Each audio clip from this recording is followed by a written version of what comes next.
গরমের সিজনে শেষ পাতে একটু কেওড়ার টক খেতে কার না ভালো লাগে।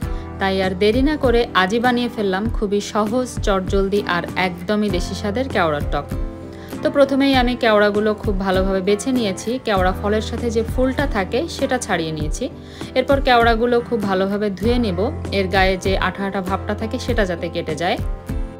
আমি একটা একটা করেই ধুয়ে নিয়েছি।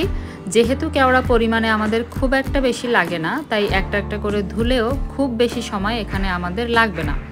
তো এভাবে 2-3 বার জল পাল্টে কেওড়াগুলো ধুয়ে নেওয়ার পর আমি এবার কেওড়াগুলো সিদ্ধ করতে বসাবো। এখানে আমি একটা মিডিয়াম সাইজের বোলের 1 বোল পরিমাণ জল নিয়েছি। গ্যাস ওভেনটা অন করে এবার 2-3 মিনিট অপেক্ষা করব জলটা গরম হওয়ার। জলটা ফুটে ওঠার ঠিক আগ মুহূর্তে আমি এখানে পরিমাণ মতো লবণ আর হলুদ অ্যাড করে দিয়েছি। এবারে লবণ আর হলুদটা নেড়ে চেড়ে ভালো মতো মিক্স করে নিব। এবার ওয়েট করব জলটা পুরোপুরি ফুটে ওঠার। জলটা একদমই ফুটে উঠলে দেখব যে কেওড়াগুলো এরকম ফেটে ফেটে যেতে শুরু করেছে, দ্যাট মিন্স কেওড়া সেদ্ধ হয়ে গেছে। এবার একটা আলাদা কড়াইতে আমি একটু সরিষার তেল আর সরিষা ফোড়ন দেব।